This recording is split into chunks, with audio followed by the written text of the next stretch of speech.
Parliament ఎన్నికల వేళ electoral bonds వ్యవహారం ప్రస్తుతం హీట్ ఎక్కిస్తుంది. బీజేపీ కాంగ్రెస్ మధ్య మాటల యుద్ధం జరుగుతుంది. ఎలక్ట్రల్ బాండ్స్ అతిపెద్ద దోపిడీ రాకెట్ అన్న రాహుల్ గాంధీ వ్యాఖ్యలకు అటు కేంద్ర హోంమంత్రి అమిత్ షా కౌంటర్ ఇచ్చారు.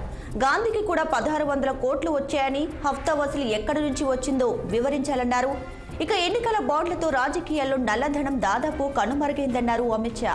మరోవైపు బాండ్ల వివరాలను కేంద్ర ఎన్నికల సంఘానికి ఎస్బీఐ అందజేసింది. భద్రత కారణాల రీత్యా బ్యాంకు ఖాతాల నెంబర్లు, కేవైసీ వివరాలను బహిర్గతం చేయలేదని పేర్కొంది.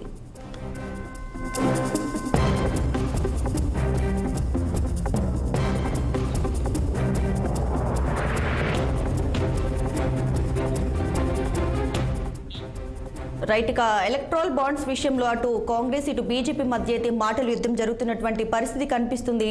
సో దీనికి సంబంధించి పూర్తి డీటెయిల్స్ మా ప్రతినిధి మాధవి లైవ్ లో అందించడానికి సిద్ధంగా ఉన్నారు. Madhavi, over to you. Deepika, electoral bond అతిపెద్ద దోపిడీ అనేసి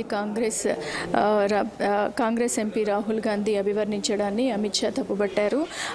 కేంద్ర అంటే ఇది గాంధీ కూడా ఒకప్పుడు 16,000 కోట్ల రూపాయలతోని ఎలక్టోరల్ బాండ్లను తీసుకున్నట్లుగా కూడా ఆయన చెప్పడం జరిగింది. ఆ హస్త వసూలి ఎక్కడ నుంచి వచ్చింది అనేది ఆయన వివరించాలి అని చెప్పేసి ఆయన అనడం జరిగింది. ఎలక్టోరల్ బాండ్స్ అనేవి పారదర్శకమైన విరాళాలే తప్పితే అది కుంభకోణం అసలే కాదు అని చెప్పేసి ఆయన చెప్పడం జరిగింది. అయితే వసూలుకి ఆయన చెప్తున్న కారణాలు ఏవైతే ఉన్నాయో వాటికి సంబంధించిన వివరాలను కూడా, అంటే దోపిడీ ఎక్కడి నుండి జరిగింది, ఎక్కడ ఏమి జరిగింది అనే వివరాలని కూడా రాహుల్ గాంధీ ఇవ్వాలి అని అమిత్ షా కోరడం జరిగింది.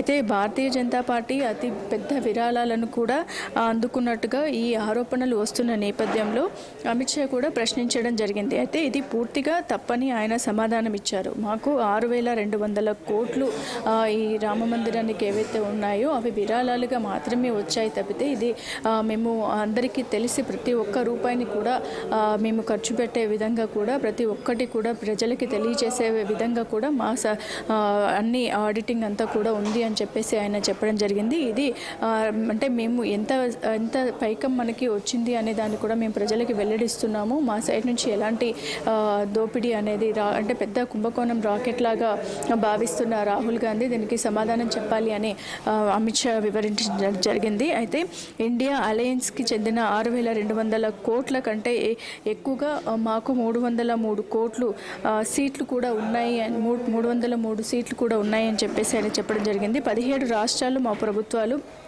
ఇండియా వైడ్గా కూడా ఈ విరాళాలు అనేవి అందించడం జరిగింది అని చెప్పేసి అమిత్ షా చెప్పడం జరిగింది. ఎలక్ట్రల్ బాండ్లకి విపక్ష కూటమిని వ్యతిరేకిస్తుంది కదా అని అడిగినప్పుడు రాజకీయాలను శాసించే విధంగా కూడా కట్ మనీ సిస్టమ్ని తిరిగి తేవాలని వారు అనుకుంటున్నారని అమిత్ షా కూడా వెల్లడించడం జరిగింది. దీని అంతటికీ కూడా రాహుల్ గాంధీ సమాధానం చెప్పాలి అని అంటూ మేము చెప్పే విధానాలపైన కూడా మేము చేస్తున్న ఇలాంటి ఎలక్ట్రల్ కోడ్లపైన కూడా మాకు పూర్తి అవగాహన ఉంది అని చెప్పేసి అమిత్ షా వెల్లడించడం జరిగింది. Deepika, right Madhavi, thanks for the updates.